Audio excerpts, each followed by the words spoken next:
नमस्कार साथियों, this is Shekhar Singh और आप सभी का स्वागत है इस वीडियो संदेश में। साथियों, आज रात में आपके समक्ष एक वीडियो मैसेज लेके आने के लिए, एक वीडियो संदेश लेके आने के लिए एक अति आवश्यक हो गई है, क्योंकि आज जो हमने देखा कि जो आपके संवैधानिक न्याय तंत्र के लिए, आपके न्याय प्रणाली के लिए एक बहुत विकृतियाँ आ गई है। जो एक भीड़ तंत्र, एक मोबोक्रेसी होता है, जो भीड़ तंत्र, जो भीड़ फैसला करती है, भीड़ न्याय करती है, उसको अब आपके न्यायालयीन प्रक्रिया, आपकी जो जस्टिस जो प्रोसेस में भी वो अब इसको मान्य करा जा रहा है। अब आपके जो संवैधानिक सिस्टम, संवैधानिक तंत्र, इसके कोई वैल्यू और मूल्य प्रणाली नहीं रह गई है। क्यों, हम ऐसा क्यों कह रहे हैं? सुनिए,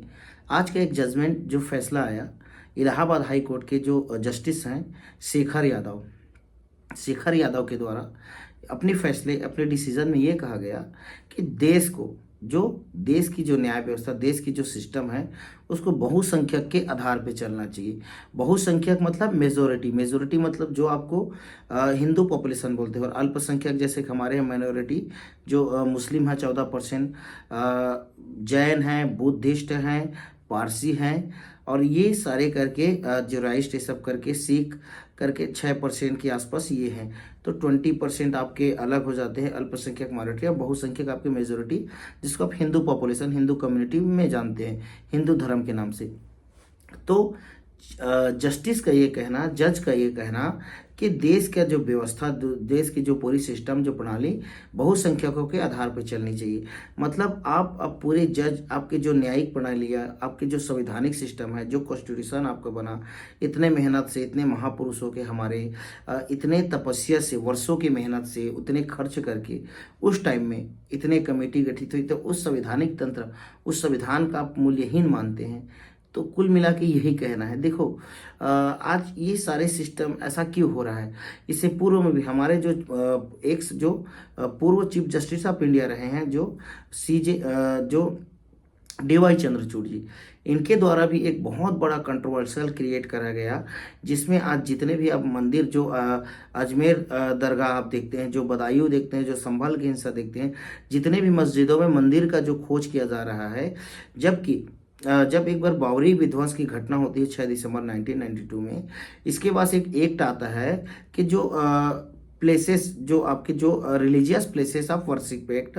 जो जो धर्म के आधार पर जो वर्शिप, जो प्लेस, जो प्रार्थना के स्थान है, उसमें 15 अगस्त 1947 के बाद जो भारत आज़ाद होता है, उसके बाद से जो यथास्थिति, जो एज इट इज़, जो स्थिति में जो मंदिर मस्जिद जिस स्थिति में है, उसे उसी स्थिति में रहने दिया जाएगा। लेकिन इससे पूर्व को जो हमारे पूर्व chief justice of India DY Chandrachud ji द्वारा ये कहा गया कि लोगों को, जो लोग हैं, जो याचिका करता है, जो आवेदक हैं, जिसको आपके मीडिया, गोदी मीडिया कथाकथित हिंदू पक्ष बोलते हैं, मुस्लिम पक्ष बोलते हैं, तो उनको ये अधिकार है कि उनके मंदिर मस्जिद में क्या था, क्या है, जानने का। तो वो पूरी तरीका संवैधानिक सिस्टम आपके प्लेसेस ऑफ वर्शिप एक्ट के एकदम इतर खिलाफ हो गया। और आपका जो इंडिया एक सेकुलर स्टेट, धर्मनिरपेक्ष राज्य रहा, उसको अब धर्म, हिंदू मुस्लिम, एक सांप्रदायिक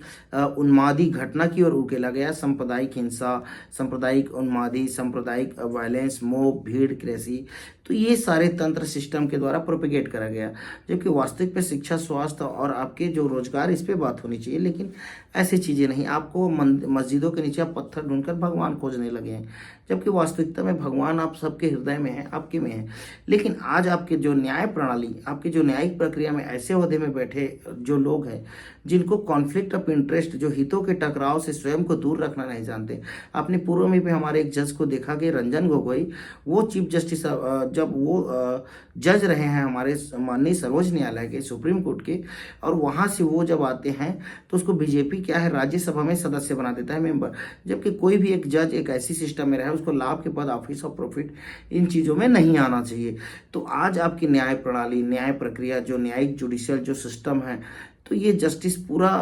ये अब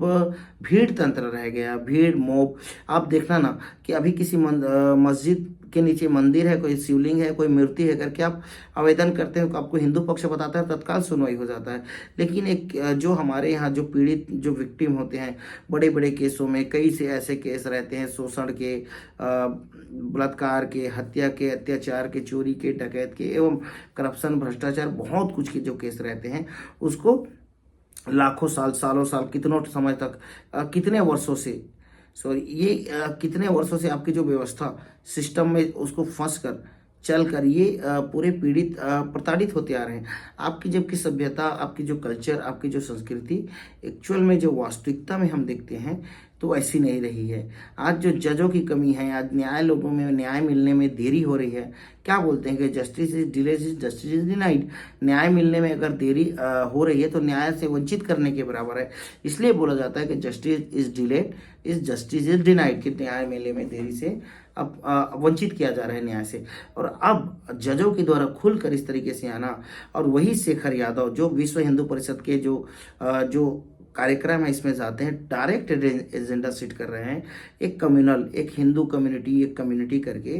तो ये पूरी तरीके से क्या ये देश, क्या ये राष्ट्र, क्या ये हमारी सभ्यता, हमारी कल्चर, जो इतने वर्षों, इतने लाखों वर्षों के जो विकास के बाद जो इस सभ्यता आगे खड़ी हुई है, अब क्या ये बहुसंख्यक एक भीड़ तंत्र, मोबोक्रेसी, जिसको आप डेमोक्रेसी बोलते हैं, लोकतंत्र, क्या है अब केवल भीड़ तंत्र ही रहकर चल रहे बनकर रह जाएगा? यहाँ के जितने भी न्यायिक प्रणाली से लेकर जितने भी प्रशासनिक व्यवस्था, जितने भी राजनीतिक व्यवस्था, केवल और केवल क्या आपके राजनीतिक हित लाभ और एक सांप्रदायिक उन्मादी की भावना बनकर रह जाएगी? आप देखो कि एक व्यक्ति जो अभी महाराष्ट्र का डिप्टी सीएम बनता है, फिर अजित पवार जो एनसीपी से आते हैं, एक टाइम में जब उसको, अभी रिसेंट के जो राइट विंग पॉलिटिक्स के जो हमारे जो प्रधानमंत्री के द्वारा ये भी कहा गया कि हजारों करोड़ का उसको घोटाला हुआ, और ये क्या बोलते हैं कि अजीत पवार चक्की पीसिंग एंड पीसिंग। लेकिन आज अब उसका रिपोर्ट आता है, कल इनकम टैक्स ने उसको 1000 करोड़ की जो संपत्ति उनको टैक्स को, इनकम टैक्स के जो ने ऑफिसर्स ने जो जब्त करी थी इनकम टैक्स की पूरी जुडिशियल सिस्टम के द्वारा, उसे मुक्त कर दिया गया। फिर वो महाराष्ट्र के फिर डिप्टी सीएम बनते हैं, उस सरकार उस गठबंधन को सहयोग देते हैं, और वो इनका आप देखते हैं कि 1000 करोड़ की जो संपत्ति इनकम टैक्स ने जब्त करी थी इसको भी मुक्त कर दिया जाता है। तो करप्शन, कितने बड़े ब्राइबरी के आरोप लगने के बाद, इतने बड़े उसको टैक्स के में जब्त करने के बाद, अगर कुछ गलत रहा तब तो आप साल 1.5 साल से जब्त करे थे, और उसको पूरी तरीके से आप बरी कर देते हैं, तो इसका क्या औचित्य सिद्ध होता है कि अब आपके यहाँ बाहुबल, पैसा बल और एक राजनीतिक बल के ही थ्रू से न्याय मिलेगा, और वही लोग न्याय पाने के अधिकारी होंगे। और एक बहुसंख्यक जो मेजोरिटी में होंगे, मैं भी वही बहुसंख्यक में आता हूँ, लेकिन ऐसे बहुसंख्यक का मैं विरोध करता हूँ साथियों, जहाँ अल्पसंख्यकों को अपने धर्म संप्रदाय, अपनी व्यवस्था, अपने सिस्टम, अपने कल्चर, अपने जो गॉड को प्रे करने के लिए उनको छूट ना हो। और ऐसा भी न्यायिक प्रक्रिया में अगर अल्पसंख्यक को अगर शोषण होता है तो पूरी तरीके से न्याय, इसी को अम्बेडकर जी ने भी कहा था कि अगर एक व्यक्ति भी दुखित है, एक व्यक्ति भी पीड़ित है, तो हम न्यायपूर्ण संविधान नहीं दे पाए। और अब पूरी इस जो कानून व्यवस्था में आज आप न्यायिक प्रक्रिया में इतने बड़े अहदे पर, इतने बड़े पद पर आप जज बनकर आते हैं और न्यायमूर्ति कहते हैं, न्यायमूर्ति के आप न्याय देने वाले हैं, न्याय की मूर्ति हैं, तो आप देखते हैं कि पूरी तरीके से आप विकृत करने के लिए इस तरीके से स्टेटमेंट, इस तरीके से आपका डिसीजन आता है, जजमेंट आता है, जो कि पूर्व में हमने देखा कि चीफ जस्टिस ऑफ इंडिया ने किस तरीके से जजों के जो चेंबर में जो एक न्याय की देवी है, जिसके आंखों में पट्टी बंधी रहती है कि वो किससे न्याय कर रहा है, कौन ऊंचा है, छोटा है, उच्च जात का है, नीच जात का है, उछला तबका है, निचला तबका है, कौन बड़ा प्रशासनिक अधिकारी है, कौन छोटा कर्मचारी है, या कौन किस तबके से, अहदे से आता है, ये न जाने, उसे बस वो न्याय करे। जज तो देखते रहता है ना, लेकिन न्याय की देवी आंखों में पट्टी रहती है, एक हाथ में तराजू, वो अपना न्याय से तौलता है, ठीक है, तो इसको हटाकर, और एक हाथ में इसका दंड का जो तलवार। लेकिन आप देखते हैं कि इसको किस तरीके से उसके आंख की पट्टी निकाला गया, तो पूरी तरीके से न्याय को अब खिलवाड़ बनाया जा रहा है। अगर भीड़ ही न्याय करती, भीड़ ही मोबोक्रेसी, तो रोड में हो रहा है ना, किसी को मवेशी तस्कर, गौ तस्कर के नाम पे लोग मार दिया जा रहा है, किसी को आप देखेंगे कि विशेष कम्युनिटी को आप बीफ खाने वाला है करके मार दिया जा रहा है, या विशेष तबके को आप लव जिहाद के नाम पे, या अनेक तरीके से आप देखते हैं उनको फंसाकर वोट जिहाद, लव जिहाद, नए नए डिक्शनरी, नए नए वर्ड, नए नए इनको शब्द दिए जा रहे हैं, गढ़े जा रहे हैं, और एक लोग, एक विशेष तबका, एक विशेष कम्युनिटी को टारगेट कर रहे हैं। आज ये लोग उस अल्पसंख्यक, उन माइनॉरिटी को टारगेट करेंगे, फिर आप ही में किन बहुसंख्यकों में भी, इसमें फिर SC ST और OBC वर्ग को ये लोग फिर प्रताड़ित करेंगे, क्योंकि इनका एक वो चलता है ना, एक स्मृति है ना, जिनको मनुस्मृति आप बोलते हो, एक्चुअल में वास्तविक मनुस्मृति आप देखते हैं, जो सूर्य पुत्र है उसका पुत्र था, धर्मवेद शास्त्र की बात करता था, लेकिन उस मनुस्मृति के नाम पे एक जो चलती है इनकी जो विचारधारा कि शूद्र पशु नारू शूद्र पशु नारू, ये सब है ताड़न के अधिकारी। कि शूद्र पशु नारी ये सब है ताड़न के अधिकारी। ये इनकी फिलॉसफी है कि शूद्र है जो दलित तबका है, जो पिछड़ा वर्ग ओबीसी एसटी है, और ये पशु जो मवेशी है और नारी, ये सब इनको ताड़न कोडे के अधिकारी बताते हैं। ऐसे चीज़ों की पुनः स्थापना के लिए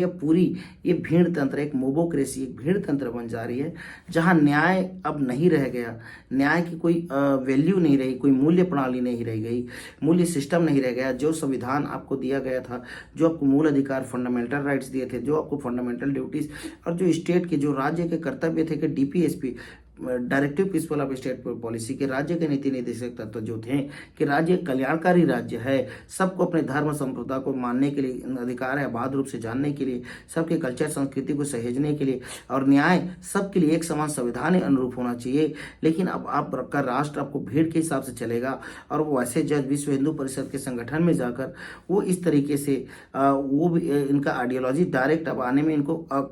जरा से भी ना पश्चाताप है, ना पछतावा है, या शर्म का जो पर्दा पूरे लोग उखाड़ के फेंक चुके हैं, कोई शर्म का पर्दा नहीं है इनमें। तो साथियों, मेरे मित्र बंधुओं, आप देख लिए व्यवस्था कैसी है, आपकी संवैधानिक व्यवस्था, आपके संवैधानिक तंत्र को पूरी तरह से छत विछत कर दिया गया, क्योंकि आपकी डेमोक्रेसी जो एक डेमोक्रेटिक प्रोसेस है, आपकी लोकतांत्रिक प्रक्रिया पूरी विकृत हो चुकी है, पूरी ब्राइबरी करप्शन में। ऐसी डेमोक्रेसी क्योंकि जहां मूर्खों को राज करने का, मूर्ख बाहुबल दावा बल या क्रोनी कैपिटलिज्म, जो क्रोनी पूंजीवाद है, कुछ उद्योगपति हैं, उनके लिए न्याय, सांसद, न्याय प्रणाली सब उन्हीं के लिए काम कर रहा है, फेवर कर रहा है उन व्यापारी घरानों को। और आप जो जनता जिसको इनको लेजिटिमेसी दे रहा है, वैधता दे रहा है, और आपका वैधता लेकर, ये वोट के नाम पे लेकर ये आप ही को शोषण कर रहे हैं, आप ही को प्रताड़ित कर रहे हैं, और एक धर्म जात संप्रदाय में आपको बांटकर लड़वा रहे हैं साथियों, और आपको बहुसंख्यक के हम हित कर रहे हैं करके आपको ये झूठा मिथ्या भ्रम दे रहे हैं। तो इन चीज़ों से आप दूर रहिए साथियों, इन चीज़ों से आप स्वयं को पृथक करिए, स्वयं से अलग करिए, क्योंकि ये व्यवस्था, ऐसी व्यवस्था आपको नहीं चाहिए। जो परमात्मा, जो एब्सोल्यूट गॉड है ना, इसीलिए हम बार बार बात करते हैं साथियों, एक परमतंत्री व्यवस्था, एक एब्सोल्यूटोक्रेटिक सिस्टम की, जो एब्सोल्यूटोक्रेसी जैसे डेमोक्रेसी है, इससे भी एक 10 कदम आगे एब्सोल्यूटोक्रेसी परम, क्योंकि इससे और कुछ अनंत है, ये इन्फिनाइट है, अनंत है, इससे बढ़कर और कोई और आपके लिए सिस्टम आ ही नहीं सकती। जिस तरीके से आपकी पूरी सिस्टम व्यवस्था जो प्रोसेस हुई, आपके जो राजतंत्र रही मोनार्क, फिर गुटतंत्र रहे ओलिगार्की, फिर अभिजात तंत्र रहे अरिस्टोक्रेसी, फिर आप देखते हैं कि आपके जो साम्राज्यवादी शक्ति होती है इंपीरियलिज्म, फिर है कोलोनियलिज्म, कॉलोनी बनाते हैं, उपनिवेशवादी आते हैं, फिर डेमोक्रेसी आता है, लोकतंत्र। तो आप ये सारे कैसे प्रोसेस विकास हुई, और आप जो परमतंत्री व्यवस्था आएंगे, आपकी ना तो जज आपको न्याय दे पा रहा है, ना आपकी व्यवस्था, ना आपके सिस्टम, ना प्रशासनिक नौकरशाह, कोई भी आपके हित, आपके अधिकार की बात संरक्षण के लिए नहीं करता, ना तो राज्य अब अपना कल्याणकारी भावना खो चुका है पूरी तरीके से। आप पूरी परिस्थितियाँ, हर चीज़ से आप अवगत हैं, और इन चीज़ों को, वास्तविकता को जानिए, समझिए। ऐसी सिस्टम, ऐसी व्यवस्था का विरोध करिए, ऐसी न्याय प्रणाली का विरोध करिए, ऐसी लोकतंत्र का विरोध करिए कि ऐसा हमको लोकतंत्र नहीं चाहिए, हमको परमात्मा का एक एब्सोल्यूट गॉड का परमतंत्रीय व्यवस्था, जो कि हमारे गांधी के स्वदेशी, जो ग्राउंड लेवल से, जमीन स्तर से जो पावर होगा, पावर टसल ऊपर से ना होगा, पावर टसल ना होगा, ऊपर से पावर का बैरियर नहीं आएगा, नीचे से हमारे एक समावेशी, एक इंक्लूसिव सोसाइटी, एक इंक्लूसिव कोऑपरेटिव सोसाइटी, एक इंक्लूसिव समाज, समावेशी भाईचारा, बंधुत्व और एक स्वतंत्रता, समानता की भावना के साथ एक नई व्यवस्था, एक परमतंत्री व्यवस्था, जो कि न्यायपूर्ण होगी, कंप्लीटली जस्टिस, और जो रॉल्स के न्याय थ्योरी पे भी उससे भी 10 कदम आगे निकलेगी। इस व्यवस्था का आप सभी स्वागत करिए, इस व्यवस्था का आह्वान करिए, और इस लोकतांत्रिक, इस छदम मिथ्या, इस छदम न्याय प्रणाली, इस छदम प्रशासनिक व्यवस्था, छदम राजनीतिक व्यवस्था, ये सब सारे सूडो हैं। इन सूडो से अपने आप को, स्वयं को पृथक करिए, दूर ले जाइए, क्योंकि आपकी पूरी प्रशासनिक नौकरशाह न्यायपूर्ण, अन्यायपूर्ण हो गए, इनजस्ट हो गए, अनइथिकल है, लोग अनैतिक है पूरी तरीके से। इनके कृत्य, हर कोई एक प्रोपेगेंडा, एक दुष्ट प्रोपेगेंडा, दुष्ट आइडियोलॉजी, और एक तोड़ने की राजनीति, लोगों को लड़ाने की, हिंसक बनाने की, उन्माद बनाने की, इसी राजनीतिक व्यवस्था में फंस कर, एक कुचक्र में, जंजाल में आपको फंसाकर आपके आने वाले जनरेशन, फ्यूचर, जो पीढ़ी, आपके बाल बच्चे, आपके नाती छंती पोते जितने भी हैं ना, उन सब के फ्यूचर को तबाह कर रहा है। और इनके बच्चे विदेशों में रहते हैं, ये लोग स्वयं विदेश में रहते हैं, इनकी विदेश में प्रॉपर्टी, फॉरेन नेशन में, ऐसे ऐसे जगह में इनके अकूत संपत्ति भंडार संपदा ले चुके हैं, और इनको भी रिटायरमेंट के बाद भी इनको ऐसे ऐसे पद ओहदा दिया जाता है इस राजनीतिक प्रशासनिक व्यवस्था में, ताकि ये केवल आपका शोषण करते रहे, आपके हक आपके न्याय की बात ना हो, आप पे अत्याचार होते रहे और आपको बहुसंख्यक और अल्पसंख्यक करके लोग लड़ाते रहे। तो आप इस प्रोपेगेंडा में, आप जो मेरे बहुसंख्यक भाई बंधु हैं और जो मेरे अल्पसंख्यक भाई बंधु, किसी भी दुष्ट प्रोपेगेंडा में इन न्याय के नाम पे जो अन्याय करा जा रहा है, ये मस्जिदों में मंदिर ढूंढा जा रहा है, इन सब चीज़ों से स्वयं को पृथक करिए, स्वयं को इससे दूर करिए। इसीलिए हमने रात को आया साथियों कि आपको ये संदेश बताएं। जानिए आप इन चीज़ों को, आप इन चीज़ों से स्वयं को दूर रखिए। अपना बहुसंख्यक हो ना अल्पसंख्यक, आप सब मानव हो, मानव धर्म, मानव एक सत्य के लिए, सत्य सनातन के लिए, जो इंसा है, जो अल्लाह है, जो अकबर है, जो गॉड है, सिख है, यहूदी, जितने भी जो धर्म संप्रदाय में जिनके भी आइडियल गुरु धर्म संप्रदाय, कबीर, नानक, जो भी है, सब एक है साथियों। वो वही बुद्ध, वही जैन, वही सिख, वही हर एक चीज़ है। और इन चीज़ों के सबके सत्य शिक्षा को जानिए, इनके दुष्ट प्रोपेगेंडा में नहीं अति ना करिए, क्योंकि अति का अंत होता है, द एंड ऑफ एक्सेस बोलते हैं साथियों। तो इन चीज़ों को आप जानिए। ये अन्यायपूर्ण व्यवस्था पूरी तरीके से आपको शोषण और अन्याय कर रहा है। इस व्यवस्था को तिरस्कार करिए, इनको पृथक करिए। इनको ऐसे ओहदे पद में भी रहने का कोई अधिकार नहीं। आपसे लेजिटिमेसी वैधता लेकर ये लोग स्वयं को बड़े ओहदे पद और अपने को प्रशासनिक न्यायिक अधिकारी मानते हैं, और ये हमारा जजमेंट, हमारा फैसला ही सर्वमान्य बोलते हैं। जबकि इनको परमात्मा जो एब्सोल्यूट गॉड है ना, उसका फैसला जब उसकी छड़ी चलती है ना साथियों, तो जो जो भी दुष्ट कृत्य में दुष्ट चीज़ों को बढ़ावा देंगे, सब पे उसका छड़ी चलेगा, और चल रही है। ये युग संज्ञा है, युग परिवर्तन का समय है साथियों। नए युग में जाने के लिए, नए सत्य सनातन को जानने के लिए आप सबका स्वागत कर रहा है परमेश्वर। आप इन धूर्त विरोधी दुष्टों का तिरस्कार करिए। इनके किसी भी जजमेंट, इनके किसी भी तरीके से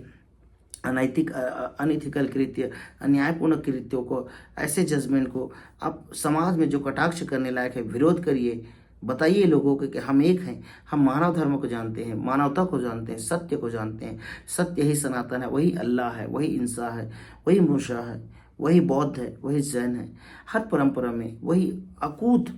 विश्वास की जो भावना है ना, अकुश सत्य। देखो, एक तीन चीजें, एक कल्पना, फिर तथ्य, फिर सत्य। आप जो कल्पना धर्म संप्रदाय हिंदू मुस्लिम में जी रहे हो, इसके ऊपर जो वेस्ट है तथ्यों में जी रहा है, फैक्ट साइंस में, पश्चिमी अवधारणा, तो दोनों आप निचले हो, लेकिन सबसे ऊपर में सत्य है साथियों। अगर सत्य को जान गए आप, एक्चुअल में एब्सोल्यूट ट्रूथ, परम सत्य को जान गए ना, तो उससे बढ़कर और कुछ नहीं है। पूरा समाज, सोसाइटी आपको तोड़कर आपके जो फ्यूचर जनरेशन को पूरा छत विछत करना चाह रहा है। ये विश्व युद्ध परिस्थितियां जनित, ये सब पॉलिटिकल प्रोपेगेंडा है साथियों को। अपने को एक बार जो शक्ति सत्ता में आ जाता है, वो सत्ता हस्तांतरण, पावर ट्रांसफर के लिए कभी आतुर नहीं होता। तो वो किस तरीके से, इसी तरीके से वो दुष्टता रचते जाता है, समाज सोसाइटी को तोड़ते जाता है। तो आप स्वयं को जानिए, सत्य को जानिए, सनातन को जानिए, अपने हृदय को जानिए। स्वयं को आसुरी प्रवृत्ति से दूर करिए, दैवी प्रवृत्ति के पास ले जाइए, और सत्य को जानकर एक परम व्यवस्था, परम तंत्री व्यवस्था का स्वागत करने के लिए आप सभी का स्वागत है साथियों। नमस्कार साथियों।